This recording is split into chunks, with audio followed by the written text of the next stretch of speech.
Greetings, everybody. Peter Maravellis here. Tonight on City Lights Live, we're celebrating the publication of Talia Lakshmi Kolluri's fictional debut. It is a new collection of short fiction titled What We Fed to the Manticore, and it's published by the wonderful folks over at Tin House Books. Tonight's event is being brought to you by City Lights in conjunction with Asian American Writers Workshop and Tin House. As always, we are beaming to you from the unceded ancestral grounds of the Ramaytush Ohlone peoples, also known as the San Francisco Bay Area. We'd like to take this moment to acknowledge those who have come before us as stewards of the land. Talia Lakshmi Kolluri's short fiction has appeared in the Minnesota Review, Ecotone, Southern Humanities Review, and The Common. She was born and raised in Northern California and currently lives in California's Central Valley. What We Fed to the Manticore is a unique work on many fronts. The stories are all narrated from the perspective of animals. It is a refreshing approach to storytelling. And for those of us who are fans of the work of philosophers like Donna Haraway, who focuses on human-animal kinships, Talia's work is a valuable contribution to the generating of empathy and realizing the value of preserving animal species. So aside from the deeper philosophical value of the writing, Talia is a great storyteller and her tales will engage you. This collection is a stellar debut. So Talia will be joined tonight by Meng Jin and Juhea Kim. Meng Jin is the author of the novel Little Gods. She is a Kundiman Fellow, a David T.K. Wong Fellow, and a Steinbeck Fellow.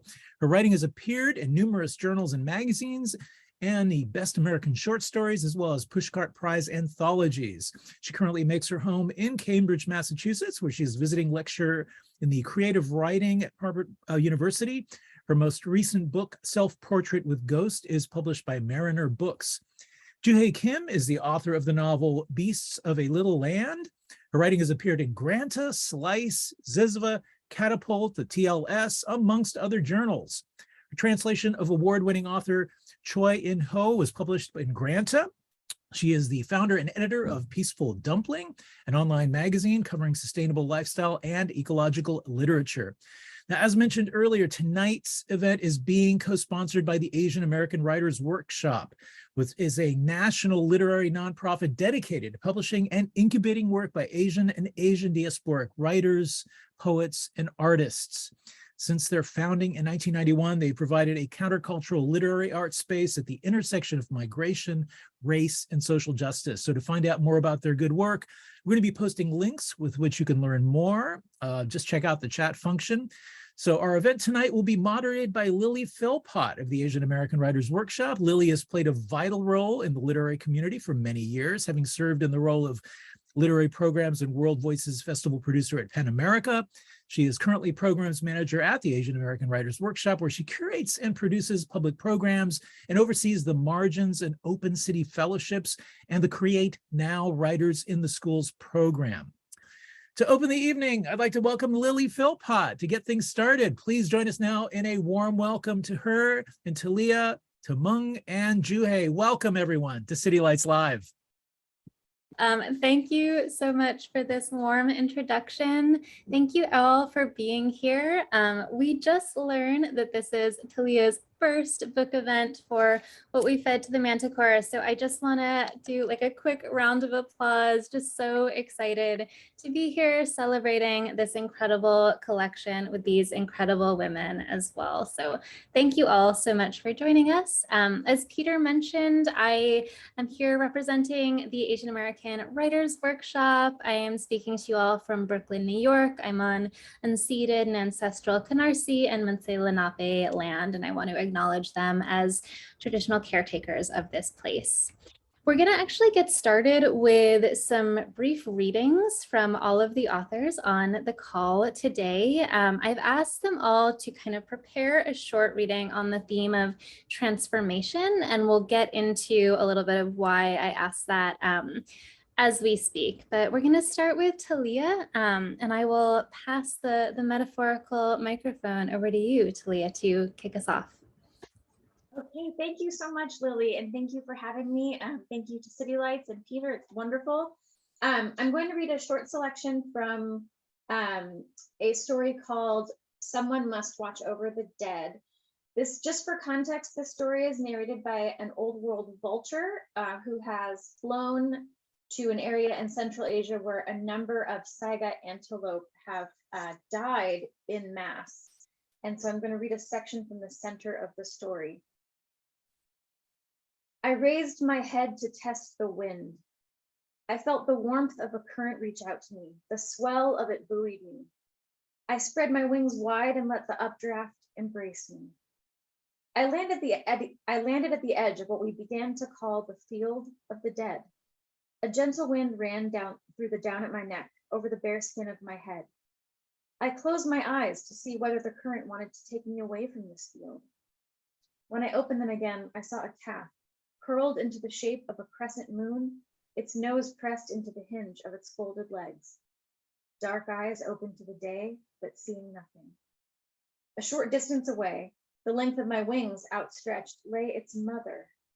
Her legs were unfolded and she lay on her side as she must have stood on the step before all of this happened. Her neck curved upward as though she had been looking toward the sky and then had fallen to the earth and stayed that way. In her profile, I saw the curve of her broad nose, the soft fur of her coat. Her eyes were closed, unlike her calf's, and the light illuminated the short fur of her ears with a delicate radiance. I went to her first. I thought that if I brought her to the afterlife now, her calf could find her waiting. If that was a comfort of some kind, I would give it. When I pulled away her skin, I saw nothing but the sun glinting off the exposed flesh underneath. I focused then on drawing it cleanly off her body, on the cloudy membrane that was revealed around her muscle, as though she was emerging from an egg. That my consumption of her body was for her, perhaps, a moment of birth again. I thought of the ritual of this, of what it always meant for me to do this.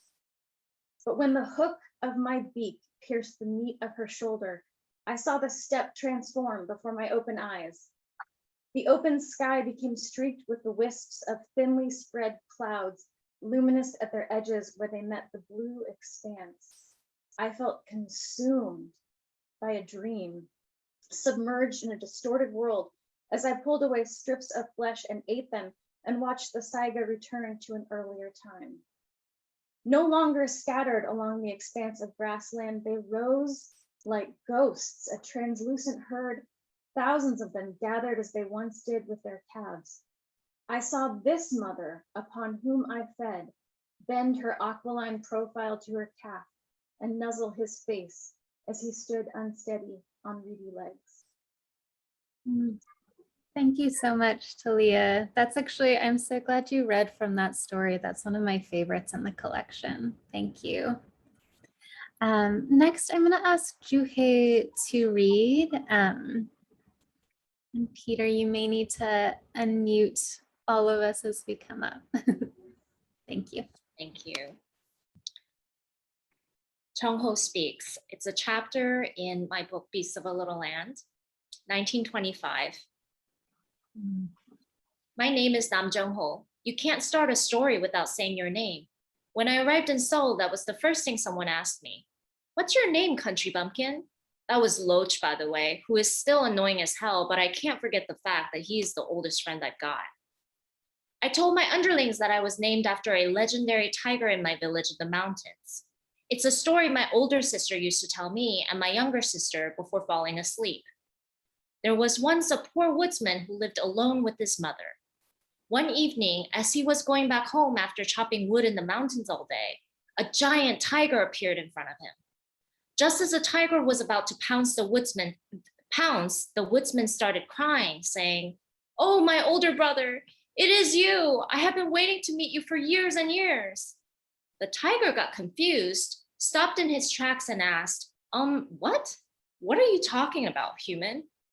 Can't you remember, older brother? The woodsman wept even louder. 20 years ago, you got up in the middle of the night and left our home. I woke up from my sleep and followed you. Then in the mountains, you suddenly turned into a tiger as if from some dark curse. That same curse must have erased your human memory too. Ever since, we've been hoping to see you again. Come, let's go home. Our mother has been waiting for you all these years. In case you're wondering, the woodsman was lying to get out of this alive. But the tiger started thinking, and he couldn't really remember how he used to be before he was a young tiger. Then he was like, oh my God, I must really have been a human before. And he started crying and hugging the woodsman with his giant paws. I'm so glad we finally met, younger brother, the tiger wept. I can't go home looking like this. I don't want to scare our mother, but I'll always watch over you. The woodsman hugged the tiger one last time and went back home. The next morning, he found a dead rabbit in his courtyard. So he said, that tiger really thinks we're his family. After that, there was a deer. And so the tiger kept bringing them food, and the woodsman and his mother never went hungry. A couple of years went by like that, and the mother died of old age. The tiger stopped dropping by with food after that. A while later, the woodsman was coming down the mountain when he ran into 3 tiger cubs. Each cub was wearing a white hemp ribbon around his tail. The woodsman asked, why are you wearing these ribbons, tigers? Then one of them replied, our grandmother was a human who lived in the village down the mountain. She passed away, and our father grieved for months and couldn't eat or sleep. He died of sadness in our cave, and now we're in mourning. The woodsman cried real tears then and felt sorry for tricking the loyal tiger. So he built a monument to the tiger, which was just a huge stone with some carvings in our village square. I couldn't read it, but this really did exist next to the ginkgo tree by the well. So that's why I'm named Jung-ho. Jung meaning righteous, Ho meaning tiger. I love that. Thank you so much, Juhea.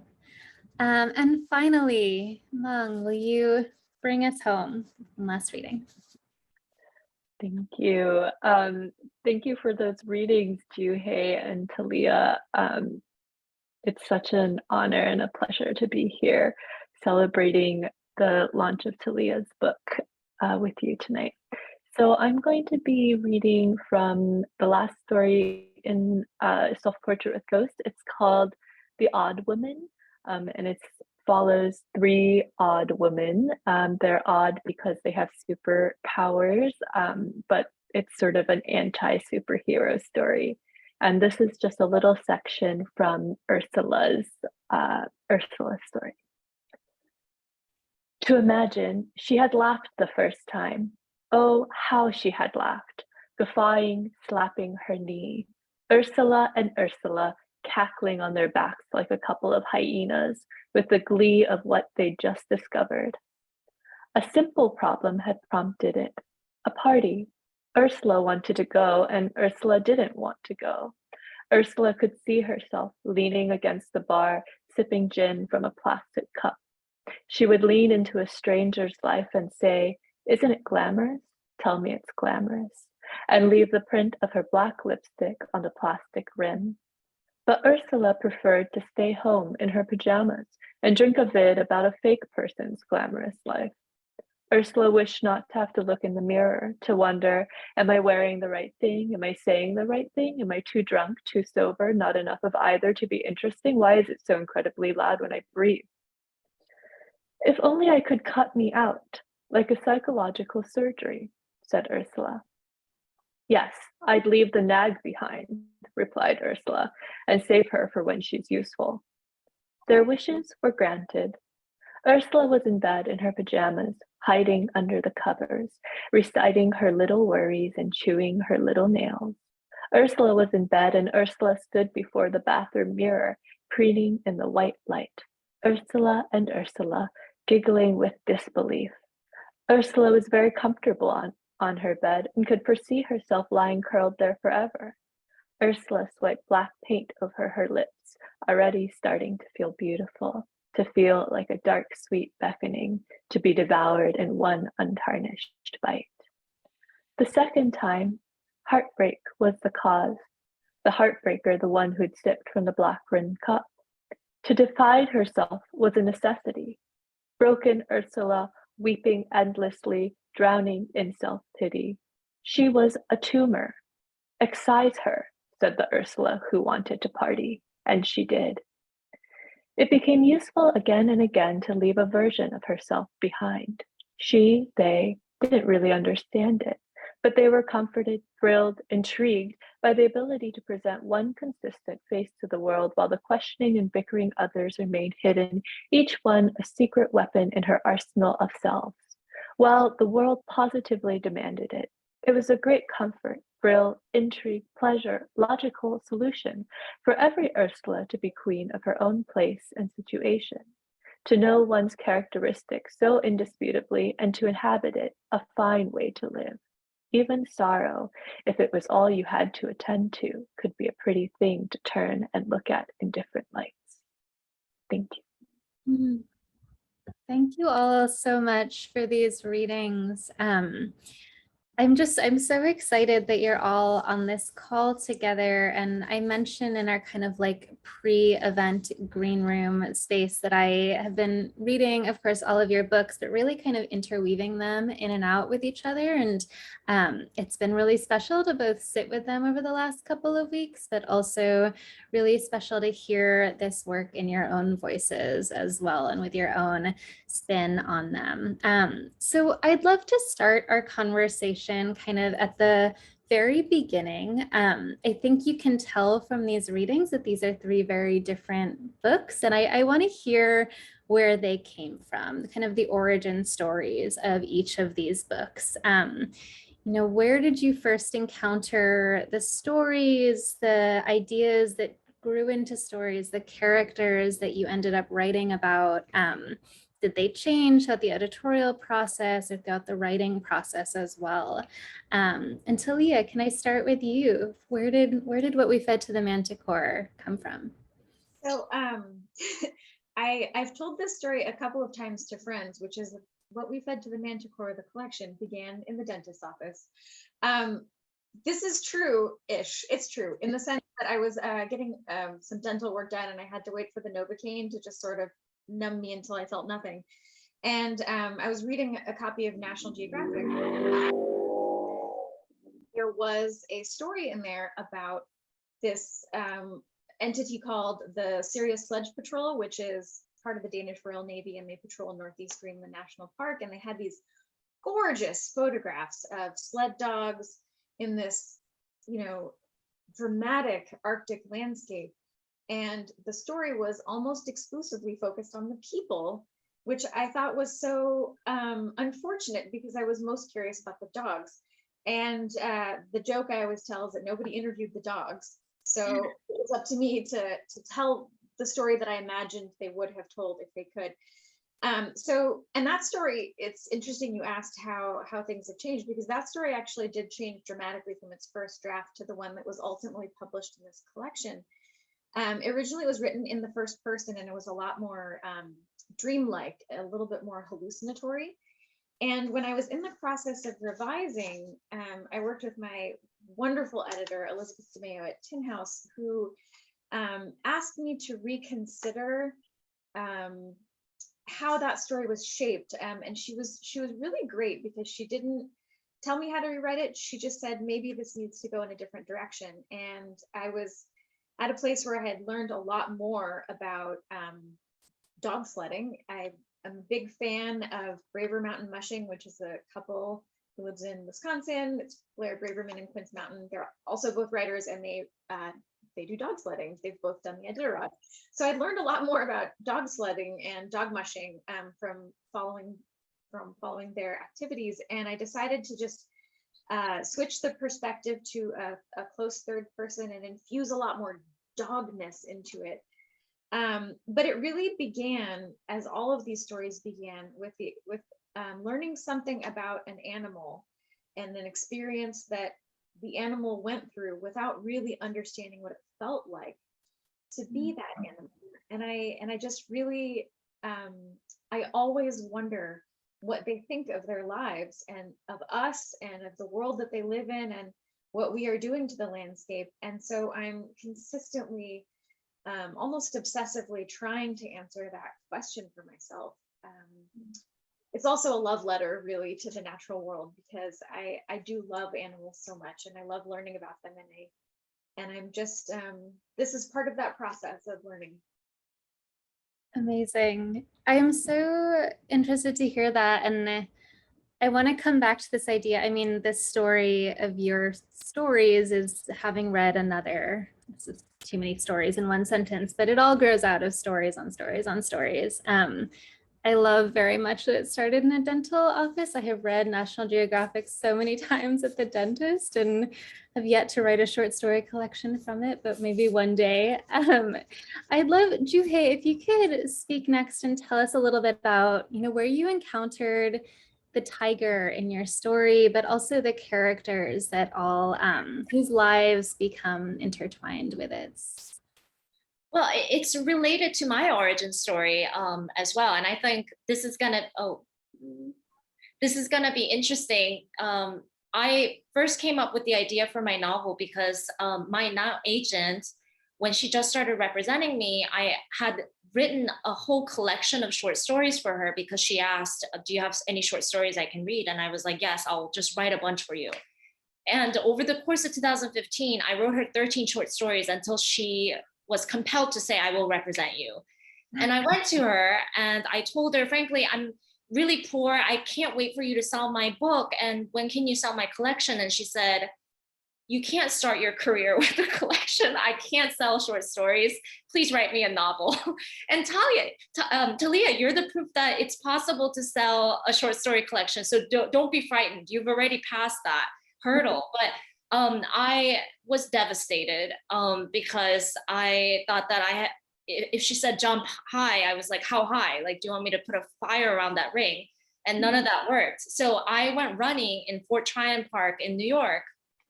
And this was a very snowy day, I think in December or January. And I went running in the snow. And as I was running, I started having this vision of a hunter lost in the woods. And this tiger just leapt into the scene. And I started having these scenes from very crucial moments in the book just appear in my mind. Some of the penultimate scenes also just appeared in my mind during that run. I ran straight home. I started writing that prologue with the hunter and the tiger in one sitting. And what is in the book right now hasn't changed almost at all from that first day I began writing it.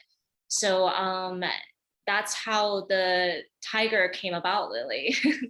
That's so fascinating. We were talking earlier as well about weather, heat waves, etc. And that opening to your book too, it just made me feel cold, like freezing cold in late August. I love hearing that was actually mirrored against a real life kind of experience you've had in Fort Tryon Park. That's so fascinating.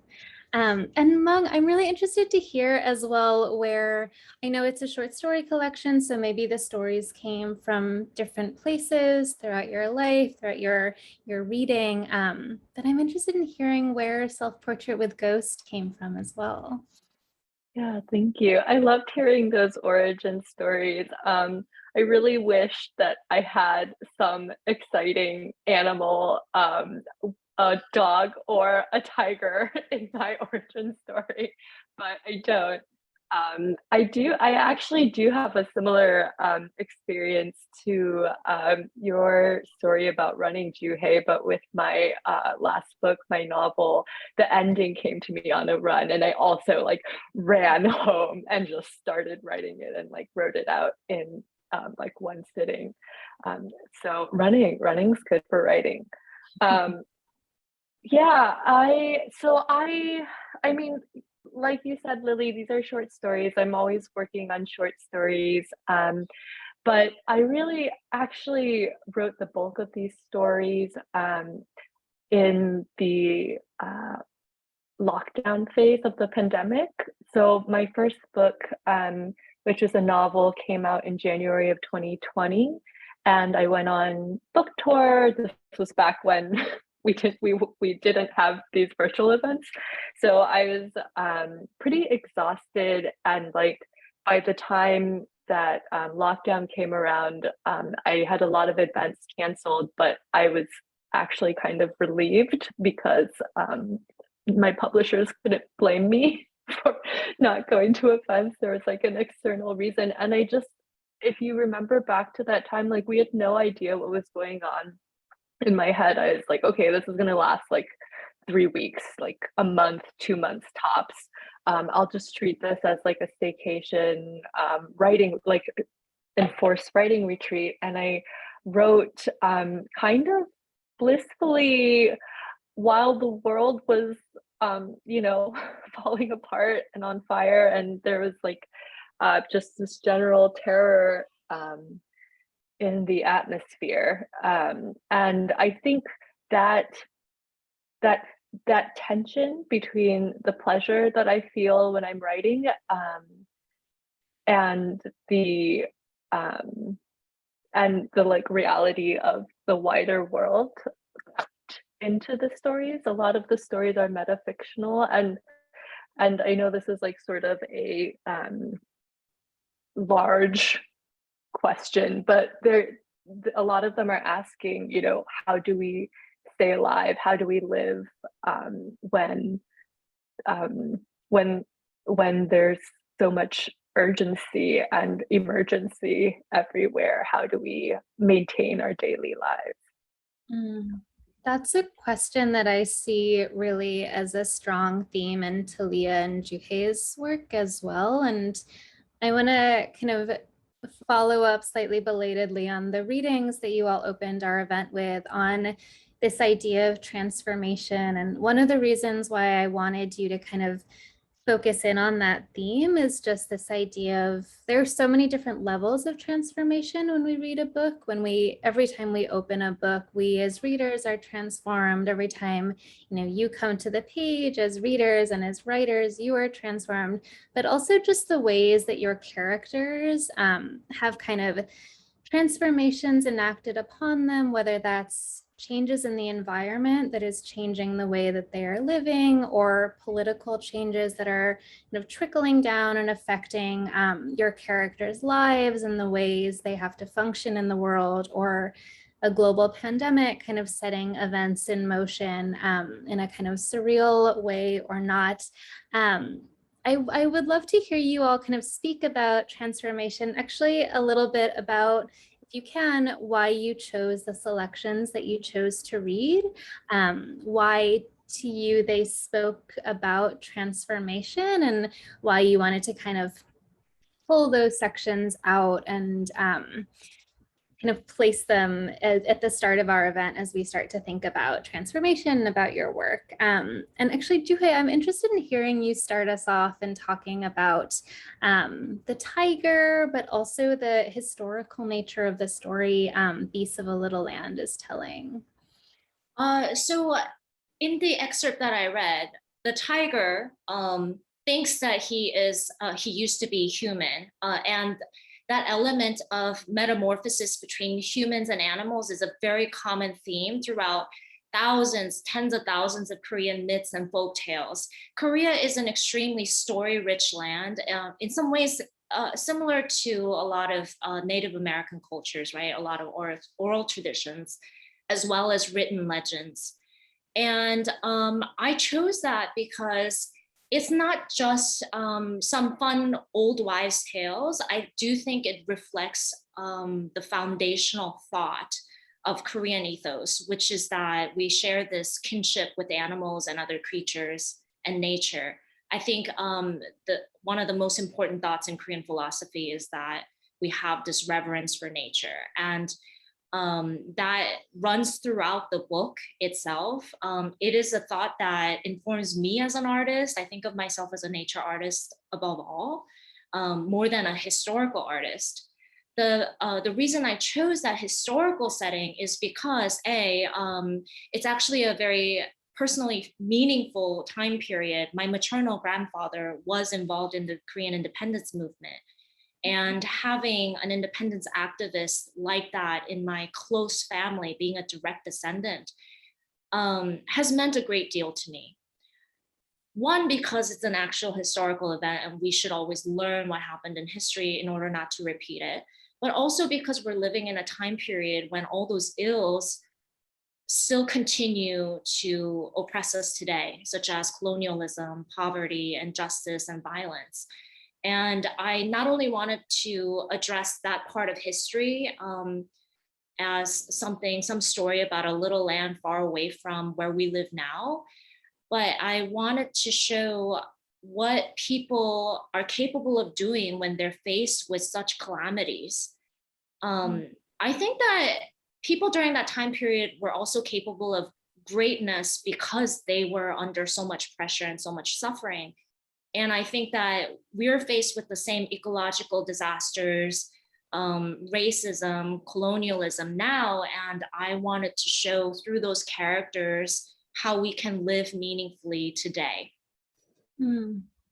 Oh, I love that. And Talia, can you follow up and talk a little bit about the short story you read from? And I remember when I started reading your collection too, I was really shocked at first that there were no people, and then loved it so very much that it was all animals. And I did love the story that you read from, and would love to hear you talk a bit more about following along on this theme.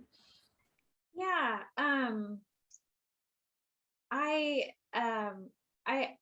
I think a lot about transformation in terms of, well, I think a little bit more about connection. Transformation is a tool to forge sort of an intellectual or a comprehensive connection with other living things. And to me, writing this collection was about, through my imagination, transforming myself into other animals as a way to understand them more. And also as a way to remind myself that we remain integrated with each other, both in our environments, and, you know, in the way that we need each other. And I guess in this story, I had my vulture do the same thing. It was a way for the vulture to understand something about his own environment. And it's hard for me to explain exactly why I felt I needed to write it that way, except that I really wanted to be able to articulate how one animal would receive the information of another animal's almost total demise. I read the article about this particular herd of saiga that did die en masse. It was in the past few years. This was actually an Ed Young piece for The Atlantic. And I was really sort of devastated by it. Actually, I was very devastated by it, not just sort of.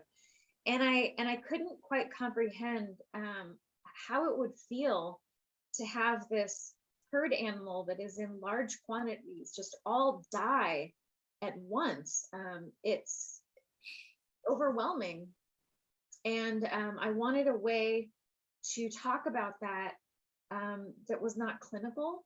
And it's sometimes very difficult as a person to speak about the emotional impact of these losses without diving into a scientific explanation of what they mean. You know, it's a wonderful article that I learned from when I was reading about the saiga, because it does explain how they died, and it was a devastating outcome of a warming climate, but that wasn't really the emotional texture that I wanted to convey. I wanted to convey what it felt like, and I think that to me, having another animal perceive the interior life of someone that has died, another animal that has died, was the best way for me to add that emotional texture.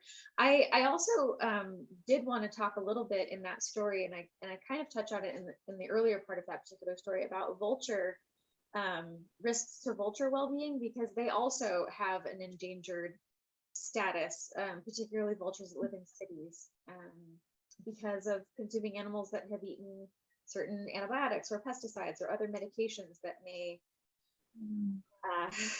harm them as well. So I think I was thinking a lot about loss, and from writing about loss from the inside of it. Yeah. Oh, that's beautiful. I love what you just said about writing from the inside of loss. And specifically in the case of these vultures too, of their consumption of something they have no control over, and the way it can lead to our loss of them as well. Meng, I'd love to hear you speak as well on this same theme about your Ursulas, about the Ursulas in the story that you read. Yeah, so that story is the one sort of overtly speculative story in the collection. there are moments of what I think of as like ruptures in realism or expansions in realism in the other stories, but that I mean, yeah, it's pretty obviously speculative from the get-go. And all the stories in the collection, I think, are interested in the question of why we're so interested, or maybe I should just say why I'm still so obsessed with the little petty dramas of the self, of our little human lives that we're leading, amidst, all of these larger calamities that Talia's gesturing towards in her stories. And in The Odd Woman, I guess what I do is I take those questions and I literally render them, right? Like Ursula, the character Ursula is, as you perhaps gleaned from that little reading, is a person who splits herself literally, and that's something that I think we experience ourselves, that we divide ourselves for different situations and in different contexts. And for me, the power of speculative fiction is to take an idea like that and to render it literally, and to explore sort of the extremity of these sort of ideas. Yeah.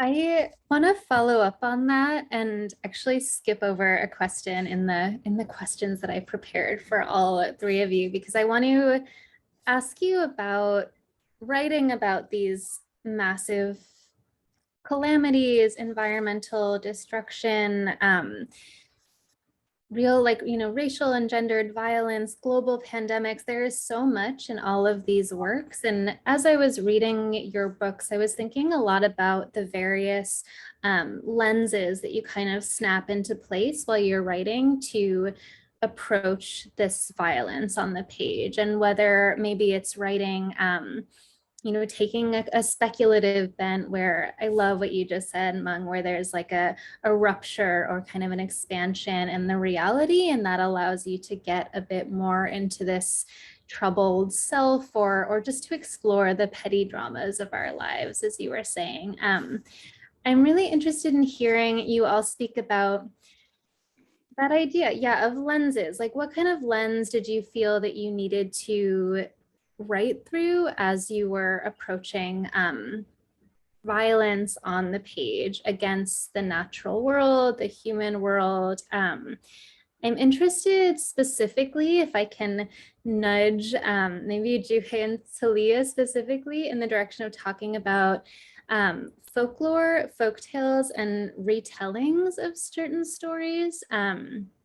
I really love the story of the bear and the fox in your collection, Talia, if you can, if you don't mind summarizing super briefly. But I would love to hear you talk about, sorry, this is a very rambly kind of question, but what I am asking is about writing about loss and how you approach that. And yeah, Talia, would you start us off? Sure. Just for the group, for folks who have not read the polar bear story, it's called The Dog Star is the Brightest Star in the Sky, and it is a story about a polar bear who is in the Arctic, where the sea ice is reduced significantly, and is partnered with an Arctic fox and is failing to successfully hunt and is slowly dying. And it's of course, the climate crisis and the warming Arctic and the warming planet in general affects the environment for polar bears, and it does cause a lot of food scarcity. And I love the idea of origin stories, like origins of the world, and I think a lot about, also to a certain extent, how different faith traditions have stories of explaining how we came into being. And I think that almost every discipline, whether it's religion, spirituality, the arts, science, mathematics, anything is really, I think, trying to answer the central question of how did we come to be and why are we here? And I thought, and I think that probably other living things that have perceptions of the self might also wonder and have those same questions. And to me, the idea of wondering how we came to be, how I came to be, how any one individual has come to be is often a question that becomes cast into the sharpest relief when you are facing the end of your own life. When it is closing, you wonder if this is how it ends, how did it begin? Why did it begin? Who was the first of me? And I really I had this amazing article that I found called "Here Be White Bears." It was in this wonderful magazine called Hakai magazine, which is often about ocean-based sciences. And it had this article that was talking about the first polar bears discovered by so like European travelers, European colonizers, really, who had gone to different continents. The first time they saw polar bears, not the first time anyone had, but the first time they had, and they were describing them and had all these wonderful little maps. And there was this description where they were talking about a piece of ice that had, it was a certain size, and I think they were describing it in cubic meters probably, and they spelled it C-U-B-E-S, many cubes. But I misread it as many cubs, and so my imagination just immediately generated this image of a piece of Arctic sea ice just covered with polar bear cubs. And it was this image that I became very enchanted with. So then I thought about, well, what would a polar bear think of that? Would they think that the beginning of all polar bear life was one bear creating the world, and then bears ruling the world and riding across the sea on pieces of ice and just ruling everything? Because we're all the center of our own universes, I suppose. And if people believe themselves to be the most wonderful of the creatures and the smartest and the strongest and the best, then why wouldn't bears think that as well? So I wrote a story that that is using that origin story, creation story tradition, but for a bear. I do want to mention a book that kind of does a similar exercise, which I think is really fun, called The White Bone by Barbara Gowdy. She writes about elephants, and they have their own sort of perception of the beginning of the world and how elephants came to be. And I love that idea that animals will see themselves in that same central way. Mm. I love that too, because also in your creation story, if I am remembering it correctly, and apologies if I'm not, but the first bear is joined by a fox as well, and has, a friend essentially who accompanies the bear as he travels across the ice. And there's just, I love that story because there's so much there about climate crisis, but also community and survival and grief and loss. And it's just, I love that one. That one is really, really very special.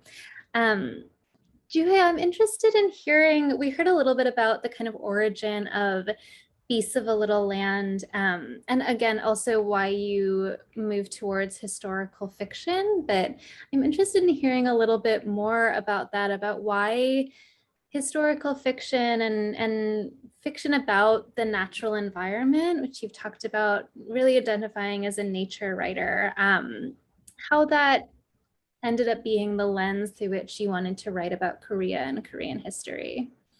So my Korean edition of Beasts of a Little Land is coming out September 28th. And they told me that they had an internal marketing meeting and they loved the book. And these Korean editors and publicists read my book and said, this is an extremely Korean book, but it probably couldn't have been written by Koreans living in Korea. And I knew exactly what they meant, and I appreciated that they understood me and what I was doing. It comes from a very fundamentally Korean place because, as I mentioned, it comes from my personal history, and it has those fables and legends woven in. Some of those mythologies are really written into the core mythology of Korea as a nation. There's the founding myth of Korea, also a creation story, right?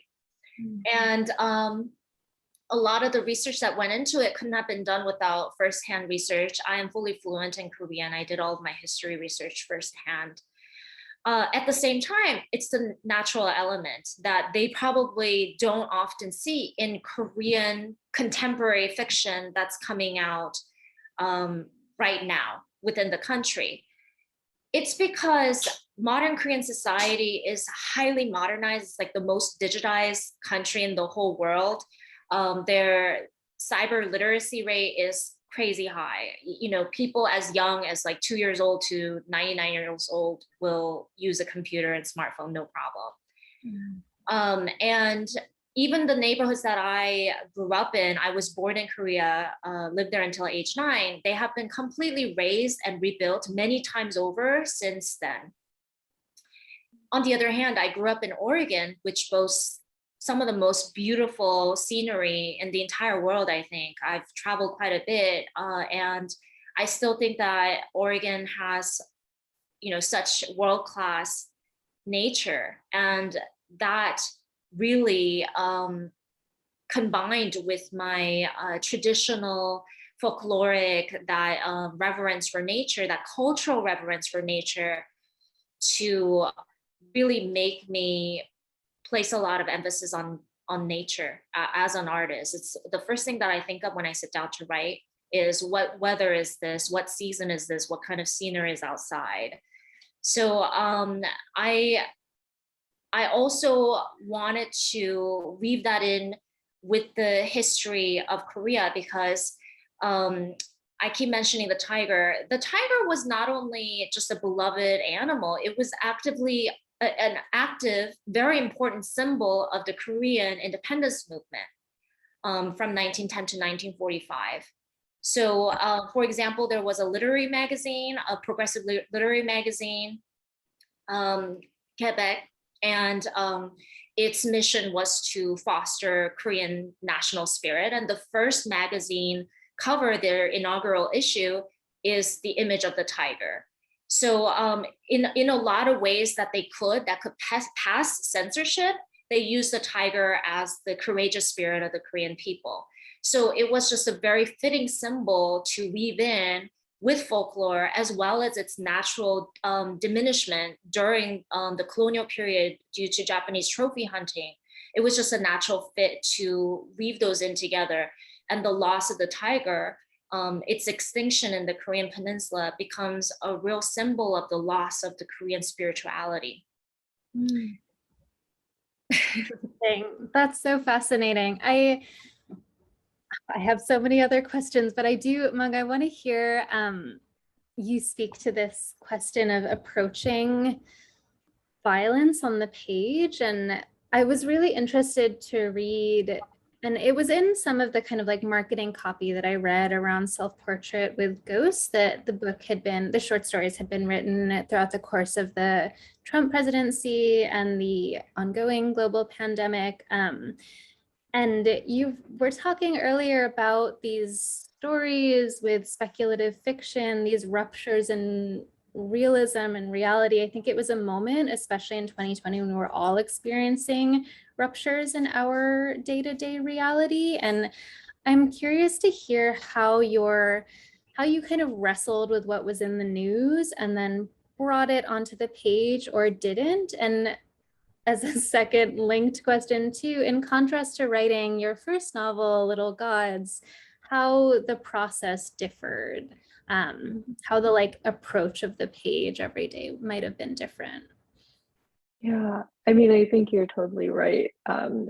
Everyone's feeling ruptures in reality all the time, and it's really destabilizing. I think maybe I feel like there's an increase in receptivity from the mainstream audience to like immigrant stories and stories of people from the margins, and maybe part of that is because these themes that are so like rooted so deeply in our lives, of like fragmented lives, of these like ruptures in reality, of the ground being sort of like pulled out from under you, now they feel quite universal to everyone.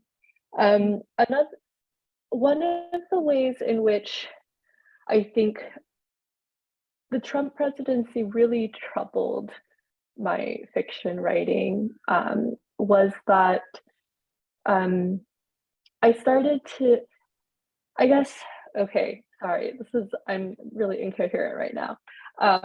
But I thought a lot about how Adorno said that poetry is impossible after Auschwitz.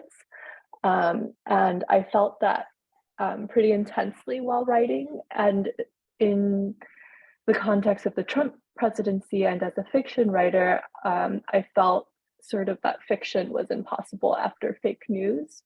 And as a fiction writer, I once I guess this is also a way of answering your first question, or your second part of your question about how this book felt different from Little Gods. After writing Little Gods, I sort of felt like I knew how to write fiction, if that's knock on wood. But it also meant that I could see the ways in which like the mechanisms I was using were manipulative, as well as like that there's like this thin line between transformative and manipulative. And it started to feel difficult to me to like see where that line was and to understand how what I was doing was different from a type of manipulation. But I think that's where the metafictional elements come in. I tried to write these stories in a way so that they could enchant and captivate, because I think that even in like deeply disenchanted and disillusioned times, we do need sources of enchantment, right? Like whether it's like a story about an like imagined image of like a ton of little baby polar bear cubs on the ice, or some other, or like a historical novel that you lose yourself in. We do need enchantment. Yeah, so I wanted to write these stories in a way that they would enchant the reader, but also sort of show the mechanism behind it, so that the reader could see that that if they were enchanted and captivated, that they were choosing it, they were choosing to believe it, and they could let it go at any point. I love that. And I want to actually, just to show the audience quickly, I prepared like so many questions, and I am aware that we are almost out of time. So I'm going to skip very quickly to a final question from me, and then Juhea, Meng, and Talia. I did ask you all if you had a question for each other, and would love to do that briefly. If the audience has any questions as well, please do pop them in the chat and I will get to them. But I do want to ask about enchantment really quickly, because it's a question I love to ask in our events that we do, kind of stepping back from like really being, a bit in the weeds in the books and thinking about the writing process itself, and just, I'm always wondering and hoping that writers have a process for just caring for themselves after a day of bad news, fake news, being isolated in our apartments, dealing with heat waves, reading articles about, extinction events of species and all the ways in which the world is on fire. I would love to hear if there are ways that you kind of stepped back from that work and found bits of enchantment in your daily lives. And Meng, can I actually ask you to go again, because you brought that phrase into the conversation? Yeah, sure. I mean, to be honest, I think that reading and writing is the way that I enchant myself, to be able to like be still in a moment, and enter language, entering language and escaping the real world. That feels like enchantment to me. And the other way I enchant myself is to, be in nature, which I feel that Talia and Juhea probably feel as well. Yeah. Oh, absolutely. Juhei, I'd love to hear what you turned. Yes, it's a lot of chocolate. And dance parties with cats. I'm not a very cool person. Yeah, and as Mom said, much more authorially, yeah, the work itself is very healing. So I do agree that it really, writing does save you. A couple years ago in 2020 September, we had a horrific wildfire all in the state of Oregon, and I couldn't open my windows for 6 whole days. And if your windows are closed, by the way, by the time I came home from camping, my windows had been open, so I already had all this ash. So by the time I closed the windows, it was already full of carbon dioxide, and I was sitting there in my apartment with dwindling oxygen. And I was really worried for my brain, and because your brain can die. And I was writing an op-ed, and I cold pitched, I sent it off, and the Independent published it. But even during that time, I had this strong sense that like I have to keep writing. That's quite far from enchantment, but writing does save you, even though it's our work. And I think Talia and Meng probably agree. It's also our pleasure and our responsibility. It's our blessing. It's all of those things. So when I'm suffering the most, I think I am driven to also write more. That's beautiful. Love that. Talia, I'd love to hear how you enchant yourself. So I will say, of course, that the writing is a very much a kind of enchantment, but I also have to advocate for the cat dance parties because, and I know that's a little bit of a joke, but also very seriously, pets are such a wonderful enrichment to life. And I have one cat now, and she's like this wonderful little friend, and I like to sing parody songs to her, actually. Take a pop song, write parody lyrics, and then I sing them to her, and she looks very disappointed in me because it's embarrassing, I'm sure, as a cat. But I think that kind of speaks to one of the bigger things that's really important to me, which is that, I mean, I love the natural world and I love animals, and it is true that almost everything I've written about is kind of sad, but the process of learning about all of these animals comes with just volumes and volumes of joyful things to learn about. And they're fun. It's fun to watch them. It's fun to watch them interact, and like, you can watch a million baby animal videos and you'll just be like filled with serotonin, and it'll get you through hours and hours after a bad day. And then also just getting outside. Juhei, I relate to you very much with the wildfire ash fallout that happens to us in California too. So I can relate to those days when you really can't go outside without compromising your health. But when you can, it's great to get out, get your hands in the dirt, plant something, look at something growing, go bird watching. You don't even have to know what kinds of birds they are. Just looking at them can be really joyful. So I do stuff like, I take a lot of walks. I do also go to this wonderful ice cream place that's literally 1 block from me. So a lot of ice cream that gets you through a lot of things too. Can I say one thing about Talia's comments? So Talia just said, a lot of these stories are sad. And I took her book to do a solo lunch at a restaurant, and I was reading her first short story with the donkey, and I started crying like very dramatic tears while eating, and I just had to very discreetly wipe it away. And the rest of the collection also was so moving and poignant. And I understand Talia's this almost like, can I make people this sad? Like, do I, can I do this with every story? And you really went ahead and pulled no punches. And I think one of the great duties of literature is to, rouse our empathy, like to make us empathize. And I don't think empathy really happens when you make people happy about other people. It's really empathy. It breaks us open because it makes us sad. It breaks our hearts. So I think that you definitely did that, but in a way that you should feel proud of. Absolutely agreed. And actually, Juhei, before I get to you, there's a couple audience questions, but before I get to them, do you have a question for Talia or for Meng or for both of them that you want to ask?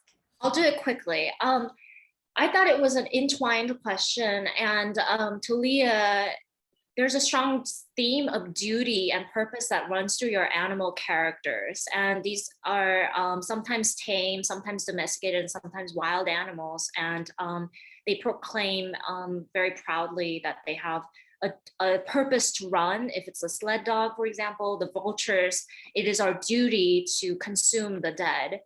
What was going through your mind when you were framing it thusly? And also, I personally tend to think that even when our characters are non-human, that fiction is really about humanity and what it says about human nature. So what is our duty? What's our purpose? Like, how should we think about our purpose in this planetary web?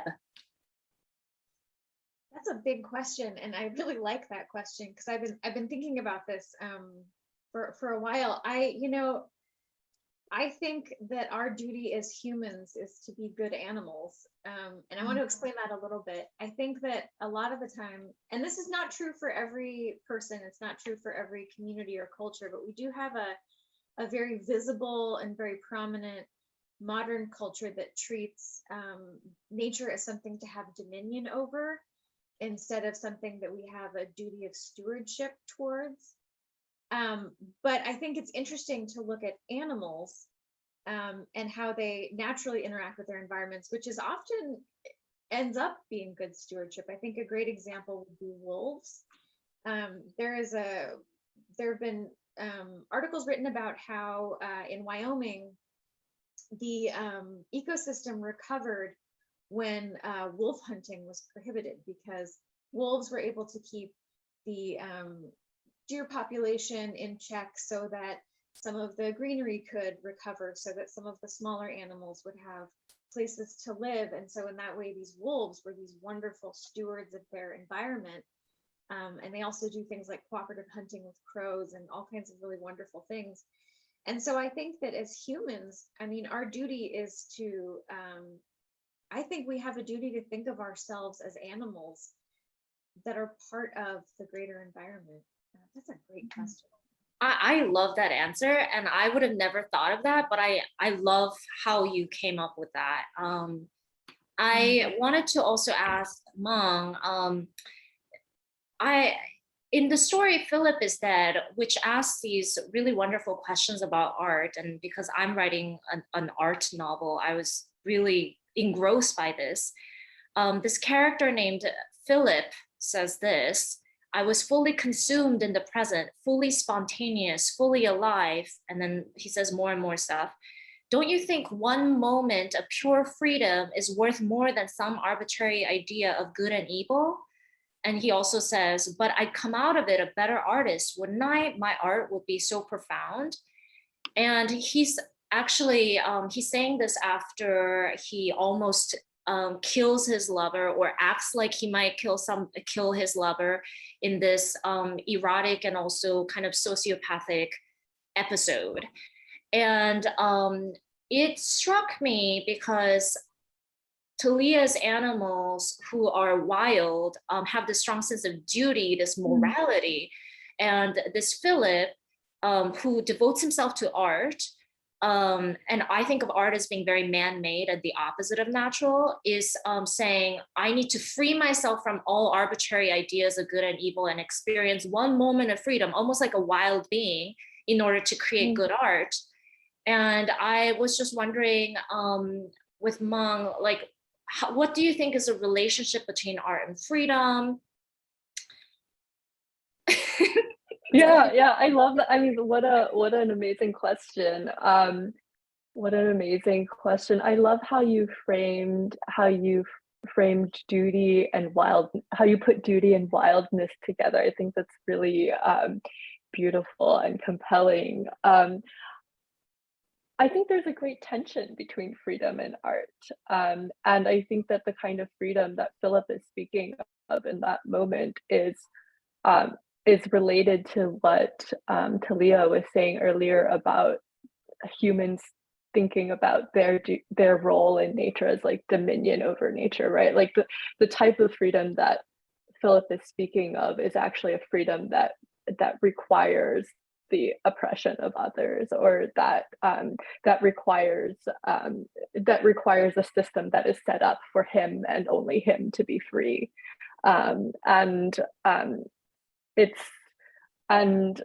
Maybe it feels exhilarating, but I think as artists, when I'm writing, I do feel free, but I also feel responsibility. And I think that the tension between the feeling of freedom and the feeling of responsibility is maybe like that's where we can find like a source of energy in that push and pull.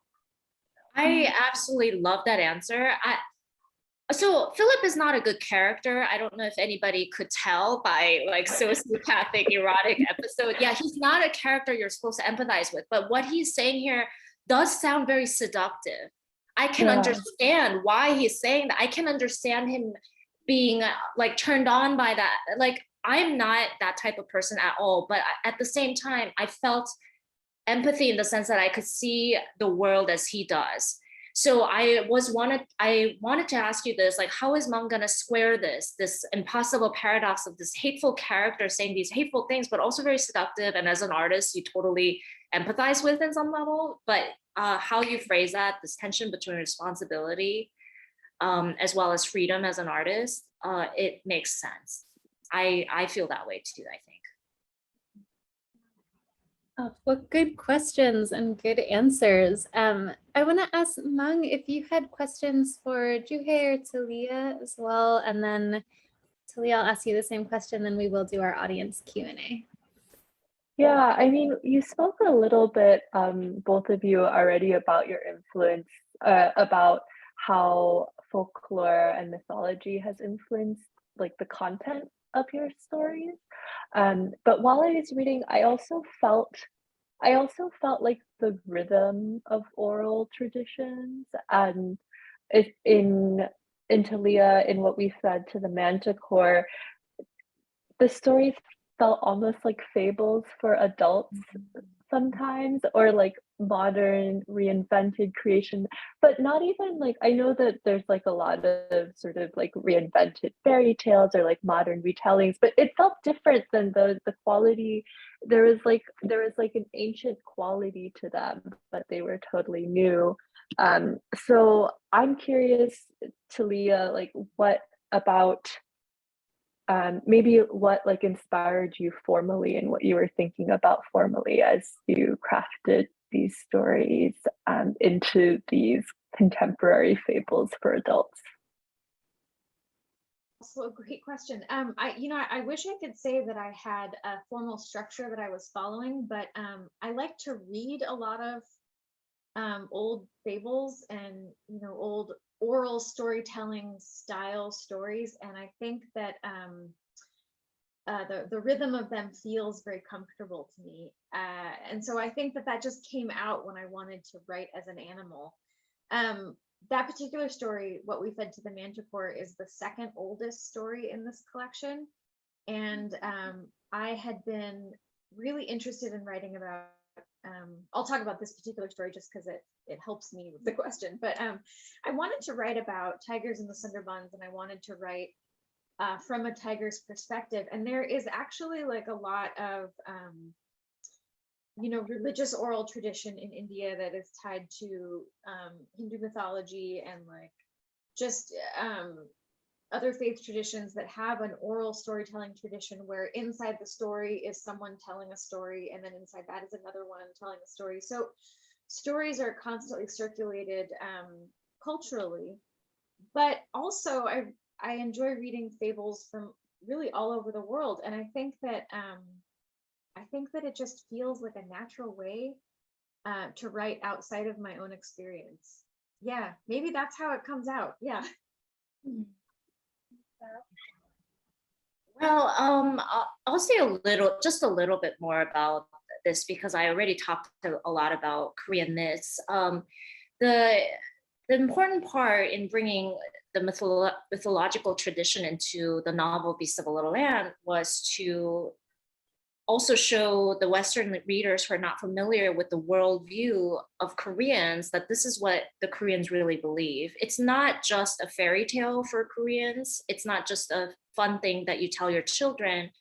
It has a lot of the elements that Koreans actually believe belong in the reality, their lived reality. So the transformation, if you die, you don't just go someplace else, you turn into a tiger.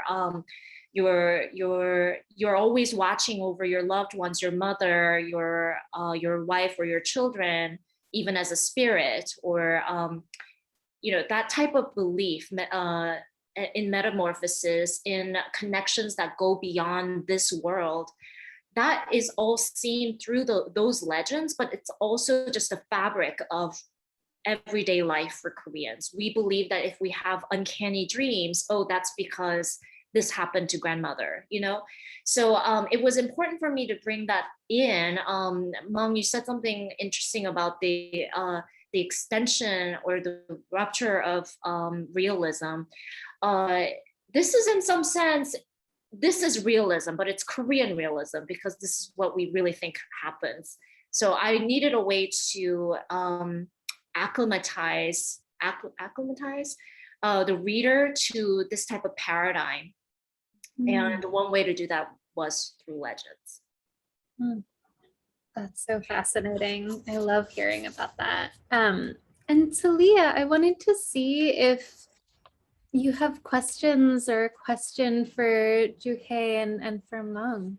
I do, and I have one for each of you. And actually, Juhea, I'm going to change my question that I had for you, because we had an interesting conversation really quickly beforehand. You were talking earlier about how you very, very much identify with nature and the environment in your writing, but that when you were writing this novel, you were, as far as temperature goes, you were living in a pretty warm climate, and you were writing scenes that encompassed so much texture and immersive detail about things like cold winters and autumns. And I would love to hear a little bit more about how it is that you immerse yourself in an environment in which you are not living, and how do you get yourself to the point where you render it so richly when it's so different from how you're living? So that tropical place was Manhattan, guys. But I lived on the top floor of a 5th floor walk-up, and no AC, and my bug screen was broken. This was what I could afford. And I got bitten by mosquitoes every single night. And I would come home from my full-time job as an editor and start working on Beasts of a Little Land at 10 p.m. and like swatting at my arms and legs as I'm typing. It sounds like I was in some jungle, but that jungle was concrete jungle. How I could picture that so vividly, probably yearning, like I wish I could be someplace so cold that I would just freeze over and die. I think I actually was very wistful for winter and autumn. So yeah, that's that's the funny answer. I wanted to ask you, is it okay to move on to my next question? Meng, I wanted to ask you briefly about your influences. I know in your acknowledgements, you really tipped your hat to several artists and writers who were influential on you. And I would love to hear you talk a little bit about how the writers you noted influenced the Odd Women, because I love that story. It is very mind-bending. And you did call out some really awesome creative folks when you were noting your acknowledgement. So could you talk a little bit about how you're in conversation with them, with the Odd Women? Yeah, so actually the Odd Woman, the first draft of the Odd Woman had no names, and everyone in the story is a woman. In fact, this isn't actually like explicit in the story, but everyone in the world in my mind is a woman. When my agent read that story, she was like, you gotta give them names. Like who is she? Who is she? Who is she? Why don't you just do this very simple thing? And I couldn't, because I couldn't figure it out because I knew the story was set in a world that was like our own, but not exactly our own, like sort of a tilted axis. And when you name characters like race and ethnicity, and all these other things come into play, and I knew that in this world they weren't in play in the same way as they are in our world. And then I had this sort of revelation where these three, in my mind, these like three literary science fiction giants, Ursula Le Guin, Octavia Butler, and Vandana Singh, who is lesser known and still working today. Their names came to me. I realized they all had 3-syllable names that were that felt like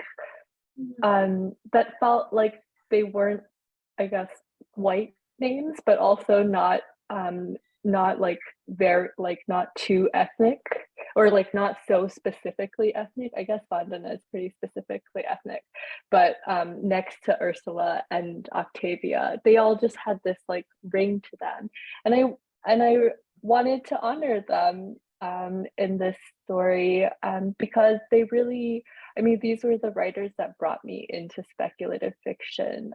Ursula Le Guin has this wonderful essay that my friend recently sent me called The Carrier Bag Theory of Fiction, in which she talks about a novel as a medicine bundle rather than like a heroic arc of a hunter's journey of like slaying and conquering a beast.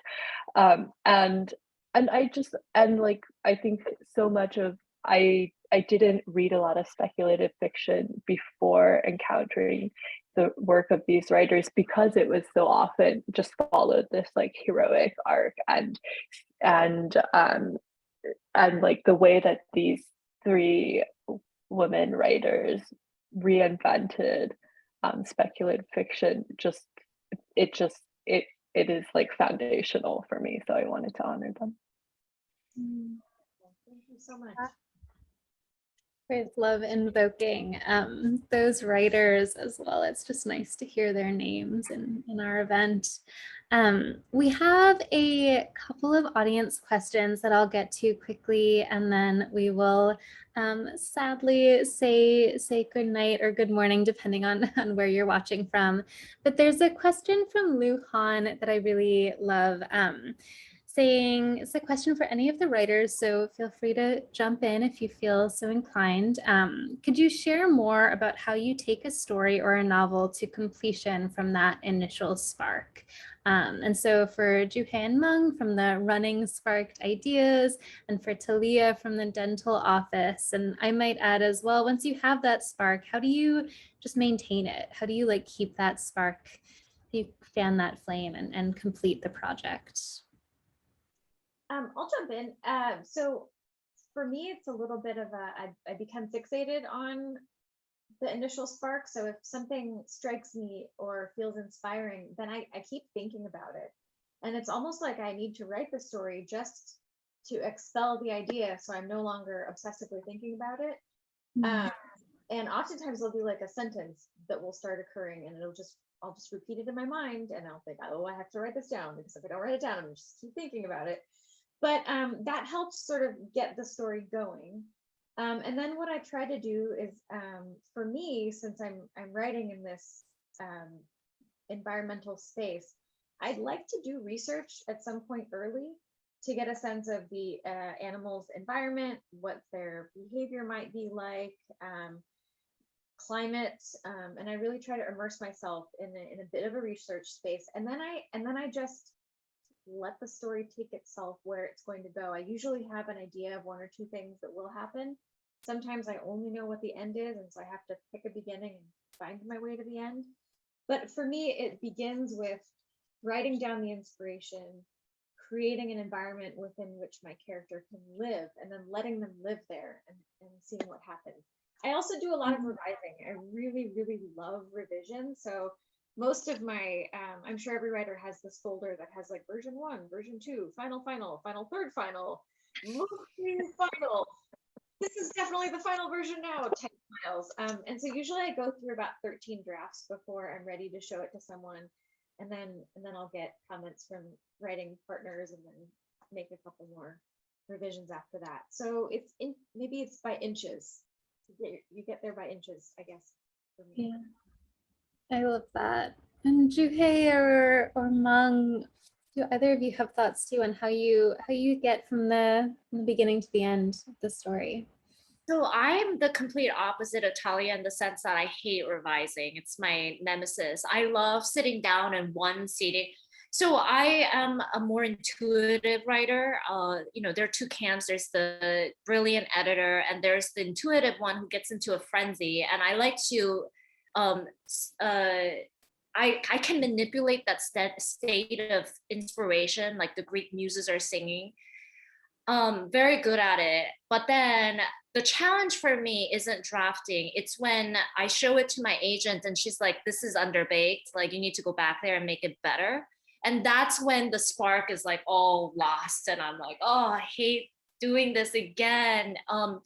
But again, if my New York starving artist story was an indication, sometimes you're really forced to do things that you don't want to do. So even though I was not up for revising it for the 20th time, you're driven by poverty and other forces to just sit down and do the work. So yeah, I like this different representation of different types of writers at this event. And Meng, I'm interested to hear your thoughts as well. Yeah, I think maybe I'm in between. I do think of myself as an intuitive writer, and sometimes it feels like I'm spinning a world around myself. And when you're writing a novel, it's really like at a certain point you just would rather live in that world than the real one, especially when the real ones can be difficult. But I think that I like to treat writing as a practice, almost like meditation, something that is one of my daily activities. I recently read Lisa Xiaochen's Activities of Daily Living, and this phrase keeps coming into my head, but writing is one of my activities of daily living, and when I think about it that way, it feels like less of a burden or obstacle to get to the end. I love that. And we have one more question, and then I'm going to welcome Peter back on screen to close us out. And question from Jackie for all of you, which is simply, what is next for everyone? And Talia, I do realize your book has been out in the world, I think, for 2 days now. So maybe this is a little bit of a preemptive question, but Juhea, is your agent going to sell the short story collection? Are we going to get to read those stories? What are you all working on? So those stories that I wrote for my agent in order for her to represent me, they eventually, got published in different literary journals. They haven't been collected into a collection. I am working on an ecological short story collection, which is about half finished. But before then, I am working on a ballet novel. So I am putting the short story collection on hold while I write this ballet novel. But to Meng's question, or Meng's story about the writing as meditative practice, I am also practicing ballet in my living room every day that I am writing this novel, like method acting, living out the life of my protagonist. So that's been very meditative and helpful, and hopefully that'll be ready at some point. I love this image of you like doing grand jetés across the living room floor between jumping over the cats. Amazing. Meng, what is next for you? Where can we read your work next? So I'm working on a book that I'm calling my fake memoirs. And I don't want to talk about it too much because I'm superstitious. So that's it. Fine. All good. Talia, again, I realize this is your first book event, your first book, but can we read more of your work in other places? What are you working on? Yeah, so I will say that I do have a new short story that was not included in this collection because I wrote it afterwards, that is in the most recent issue of Orion. If any Orion fans out there, I wrote a story narrated by a red-tailed hawk. That was a great experience. I love the magazine, and their editor Sumant is amazing, and I had a wonderful time writing for them. It's a dream publication, so please check out Orion. And I am working on a novel, but I write slowly. So it's if a tree is a full grown plant, this is like a little sprout at this point. And it's also animal centric, and it's got a sort of a full suite of animal characters. And it's very, very, very early days. So hopefully next time I have an event with all of you, I'll be able to share more. That's exciting. And hopefully next time we can gather in person as well and have dinner afterwards, keep talking about animals and transformations and everything. Peter, I see you've reappeared. Wow, that was wonderful. Thank you all. It was such a pleasure to have you grace our virtual halls. Talia, congratulations on a stellar debut. Meng and Juhea, such a delight. It was so great having your presence in the room. And it's also fabulous to co-host with our partners at Asian American Writers Workshop. Lily, you are the consummate host as always. Everybody, to learn more about the good work of AAWW, please check out the links we've posted in the chat. So tonight's event has been made possible by support from the City Lights Foundation, continuing the legacy of our founder, the late Lawrence Ferlinghetti, through public events like this one, our publishing program, and educational outreach, all dedicated to sustaining a vibrant community of readers, writers, and independent thinkers. So take care, everyone. We hope to see you all again soon. Bye. Oh, fun. Thank you, everyone. Congratulations, Talia. Thank you, and thank you for having me. This was wonderful. I'm so glad. It was so much fun. Yes. Thank you all.